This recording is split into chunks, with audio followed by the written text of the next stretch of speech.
Divine Principle. Chapter 6, Predestination. Theological controversy over predestination has caused great confusion in the religious lives of many people. Let's begin by examining the source of this controversy.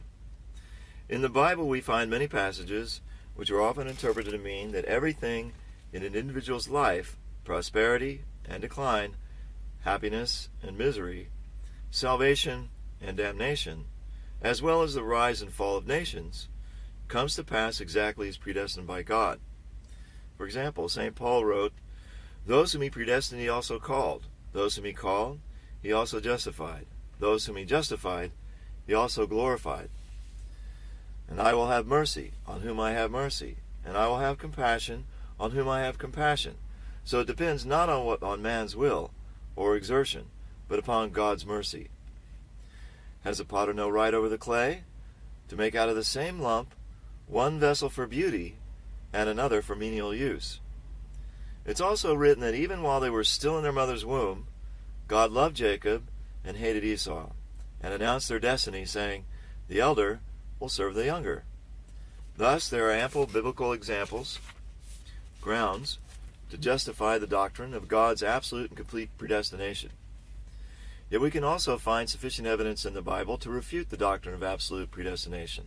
For example, God warned the first human ancestors not to eat of the fruit in order to prevent their fall. We can understand from this that the human fall was not the outcome of God's predestination, but rather the result of man's disobedience to God's commandment. Again we read, "The Lord was sorry that he'd made man on the earth, and it grieved him to his heart."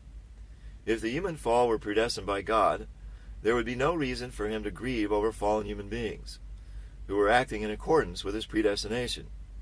Moreover, it's written in the Gospel of John, that whoever believes in Christ shall not perish, but have eternal life, implying that no one is predestined for damnation.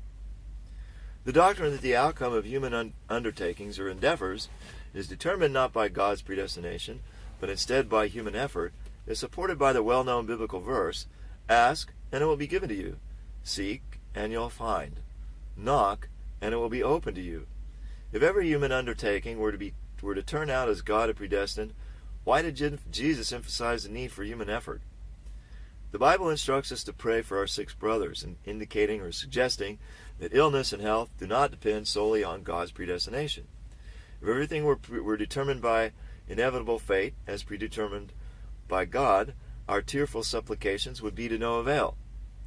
We would expect that since God is absolute, when he has predestined something, then it's fixed absolutely and cannot be altered by human effort. Therefore, if we accept the traditional doctrine that all things are absolutely predestined by God, then we have to conclude that no human endeavor, including prayer, evangelism, or charity, can add anything more to God's providence of restoration. Any extra effort beyond the natural course of events would be completely useless. Since there are ample grounds in the Bible to justify either of these two contrasting doctrines, controversy over the issue of predestination has been inevitable. How can the principle solve this problem? We'll consider the question of predestination by analyzing it under several topics. Section 1. The predestination of God's will. Before discussing the predestination of God's will, let's first examine what's being willed. Let's remember, God could not accomplish his purpose of creation due to the human fall. Accordingly, God's will in carrying out his providence for fallen humanity is still to accomplish the purpose of creation. In this sense, God's will is that restoration be accomplished. Next, we should know that God predetermines his will before he works towards its fulfillment. God determined, when he created human beings, that they accomplish the purpose of creation. When God could not fulfill his will due to the fall, he determined to fulfill his will once more through the providence of restoration, and since then has worked to accomplish it. God must predestine his will and bring about its realization in the ways of goodness, and not in the ways of evil. God is the author of goodness. Hence his purpose of creation is good. Likewise, the purpose of the providence of restoration and his will to accomplish its purpose are good.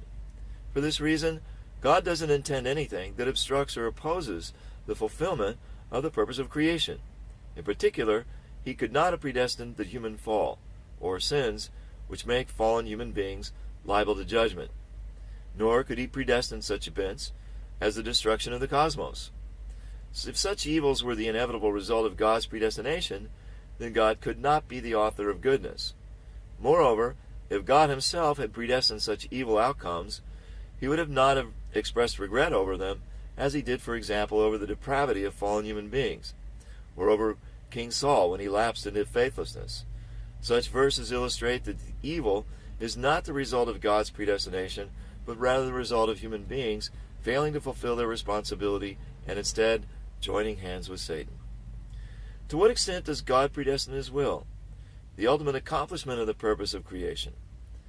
God is the absolute being, unique, eternal, and unchanging, and absolute. Likewise, his will for the providence of restoration, the goal of which is the accomplishment of the purpose of creation, must also be absolute, unique, and unchanging. It follows that God's predestination of his will, that the purpose of creation one day be fulfilled, must also be absolute. As it is written, I have spoken, and I will bring it to pass. I have purposed, and I'll do it. Since God predestines his will absolutely, if the person who has been chosen to accomplish God's will fails, God must continue to carry on his providence until its fulfillment, even though it may require him to choose another person to shoulder the mission. For example, God willed that his purpose of creation be fulfilled through Adam. Although this didn't come to pass, God's predestination of his providential will has remained absolute. Hence, God sent Jesus as the second Adam and attempted to fulfill the will through him. When Jesus could not bring about complete fulfillment of the will due to the disbelief of the Jewish people, he promised he would return and fulfill it without fail. Likewise, God's will was to establish the family foundation for the Messiah through the dispensation based on Cain and Abel. When Cain killed Abel, and this will was not fulfilled, God made another attempt to fulfill it through Noah's family. When Noah's family also failed to fulfill the will, God chose Abraham as yet another replacement and worked through him. We also see this with respect to the mission of individuals. God tried to remedy the failure of his will to fulfill his will through Abel by choosing Seth as his replacement. God tried to fulfill his will left unaccomplished by Moses by choosing Joshua in his stead. When God's will for Judas Iscariot was nullified by his betrayal of Jesus, God made a second attempt to fulfill his will by electing Matthias in his place. Section 2. The predestination of the way in which God's will is fulfilled. According to the principle of creation, God's purpose of creation can be realized only when human beings complete their portion of responsibility. Although God's will to realize this purpose through the providence of restoration is absolute and beyond human influence, its fulfillment necessarily requires the accomplishment of the human portion of responsibility. Originally, God's purpose of creation was to be fulfilled through Adam and Eve, only when they completed their given responsibility and refrained from eating the fruit of the tree of the knowledge of good and evil. Similarly, in the providence of restoration, God's will is accomplished only when the central figure, responsible for the mission, completes his portion of responsibility. For example, the Jewish people, as a central nation of the providence, should have believed in Jesus and followed him unconditionally in order for God to accomplish complete salvation at that time. Because they disbelieved and failed to fulfill their responsibility, the fulfillment of the will had to be postponed until the time of the second advent. To what extent does God predestine the unfolding of the events in the providence? Although God's will to realize the purpose of the providence of restoration is absolute, God predestines the process of its accomplishment conditionally, contingent upon the 5% responsibility of the central figure, which must be completed in addition to the 95% responsibility of God. The proportion of the 5% is used to indicate that the human portion of responsibility is relatively extremely small when compared to God's portion of responsibility. Yet for human beings, this 5% is equivalent to 100% of our effort. To cite some examples, God predestined his will to be fulfilled through Adam and Eve only when they refrained from eating the fruit and completed their responsibility. In the dispensation of restoration through Noah, God predestined that his will be fulfilled only after Noah completed his responsibility by exerting himself with the utmost devotion in building the ark. In the providence of restoration through Jesus, God predestined that his will be fulfilled only after fallen people completed their responsibility by believing Jesus as the Messiah and rendering him devoted service. However, time and again, human beings could not cope with even their small portion of responsibility. Consequently, God's providence has been repeatedly prolonged. It's written in the Bible, "The prayer of faith will save the sick man. Your faith has made you well. And for everyone who asks receives, and he who seeks finds, and to him who knocks it will be opened." These verses confirm that God predestines his will to be fulfilled contingent upon human beings completing their portion of responsibility. We should recognize from these examples how minuscule the human portion of responsibility is in comparison to God's toil and grace, which is his portion of responsibility. On the other hand, when we consider the fact that over and over again central figures in the providence could not cope with their responsibility, we can appreciate how extremely difficult it was for them to fulfill even this extremely small portion. Section 3. The predestination of human beings. Adam and Eve were to become the good ancestors of humanity, conditional upon fulfilling their responsibility to obey God's commandment not to eat of the fruit. Accordingly, God didn't absolutely predestine that Adam and Eve would become our good ancestors. The same holds true for all fallen people. They can become the ideal people of God as foreordained for them only when they complete their responsibility. Therefore, God does not predestine, in absolute terms, what kind of people they actually turn out to be. To what extent does God determine the fate of an individual? The fulfillment of God's will through an individual absolutely requires that he complete his responsibility. Hence, even though God predestines someone for a particular mission, God's 95% responsibility and the person's 5% responsibility must be accomplished together before the person can complete his given mission and fulfill God's will. If the person doesn't complete his responsibility, he cannot become the person God has purposed him to be. For example, when God chose Moses, he predestined conditionally that when Moses fulfilled his responsibility, he would lead the chosen people into the blessed land of Canaan.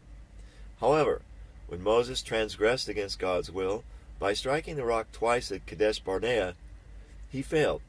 Consequently, Moses died before reaching his final destination, and God's intention for him to lead the people into Canaan was not realized. When God chose Judas Iscariot, he conditionally predestined that Judas remain loyal disciple of Jesus by faithfully completing his responsibility. Yet when Judas turned faithless, God's expectation for him wasn't realized, and he ended up a traitor. When God raised up the Jewish people, God predestined that they would be glorified as a chosen nation when they fulfilled their responsibility to believe in and attend Jesus.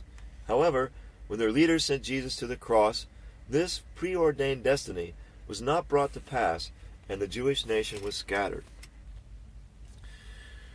Let's next examine God's predestination of central figures in the providence of restoration. The purpose of God's providence of restoration is to restore completely the fallen world to the original world which God intended. Therefore, although the times of their salvation may differ, all fallen people are predestined to be saved. Yet, as was the case with God's creation, his providence of salvation, a work of recreation, cannot be completed in an instant. It begins from one point and gradually expands to cover the whole. Therefore, in the providence of salvation, God first predestines one person to be the central figure and then calls him to a mission. What qualifications should the person possess to merit such a calling? First, the central figure must be born into the chosen people. Next, even among the chosen people, he must come from an ancestral line with many good accomplishments. Among the descendants of this outstanding lineage, he must be endowed with the requisite character, and among those with the requisite character, he must develop the necessary qualities during his earthly life. Finally, among those who have acquired these qualities, God selects first the individual who lives in a time and place most fitting to his need. Section 4. Elucidation or illumination of biblical verses which support the doctrine of absolute predestination. So far, we've analyzed the various issues concerning predestination. Next, we shall look again at those biblical verses which seem to suggest that the outcome of every undertaking is determined by God's absolute predestination and illuminate their meaning. Let's begin with the following verse. For those whom he foreknew, he also predestined. And those whom he predestined, he also called. And those whom he called, he also justified. And those whom he justified, he also glorified. God, being omniscient, foreknows who has the qualifications necessary to become a central figure in the providence of restoration. God predestines those whom he foreknows. Then he calls upon them to fulfill the purpose of the providence. Calling a person is God's responsibility, but that alone doesn't entitle a person to be justified before God and given glory. Only when the person completes his responsibility, after being called by God, is he justified and glorified. God's predestination concerning an individual's glorification is thus contingent upon the completion of his portion of responsibility. Because the biblical verse doesn't mention the human portion of responsibility, people may misrepresent it to mean that all affairs are determined solely by God's absolute predestination. It's written, I'll have mercy upon whom I have mercy, and I'll have compassion on whom I have compassion. So it depends not upon man's will or exertion, but upon God's mercy. As was explained above, only God foreknows and chooses who is most suitable to fulfill the purpose of the providence of restoration. It's God's right to choose a person and have mercy or compassion on him, and this depends not at all upon human will or human effort. This verse was written to emphasize the power and grace of God.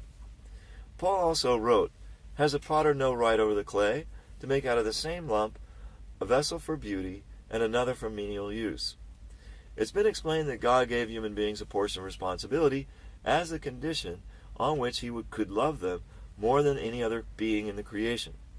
God's intention in giving this condition was to make them worthy to be the lords of creation by having them take after his creative nature.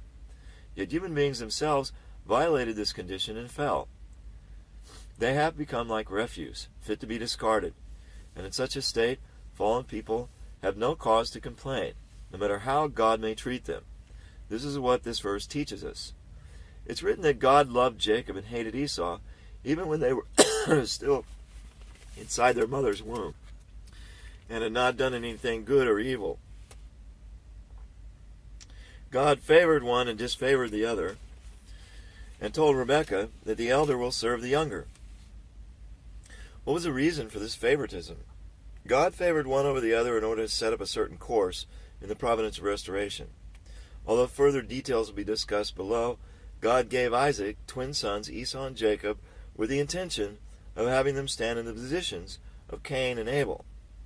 They were to make the conditions of indemnity necessary for accomplishing his will to recover the birthright of the elder brother, which was lost when Cain killed Abel in Adam's family. God intended to realize this will by having Jacob, in the position of Abel, win over his elder brother, Esau, in the position of Cain, and since Esau was in the position of Cain, he was hated by God. Since Jacob was in the position of Abel, he could receive God's love. Nevertheless, whether God would in the end favor or disfavor them depended on whether or not they completed their given portions of responsibility. In fact, because Esau obediently submitted to Jacob, he was able to rise above his previous condition of being hated by God and receive the blessing of God's love equal to Jacob's. Conversely, even though Jacob was initially in the position to receive God's favor, he would have ceased to receive it had he failed in his responsibility. People such as John Calvin have propounded the doctrine of absolute and complete predestination, which is widely believed even in our present day. They have held to such an extreme doctrine because they wrongly believed that the accomplishment of God's will depends solely on the power and work of God. They were ignorant of the true relationship between God's portion of responsibility and the human portion of responsibility in the fulfillment of the purpose of the providence of restoration.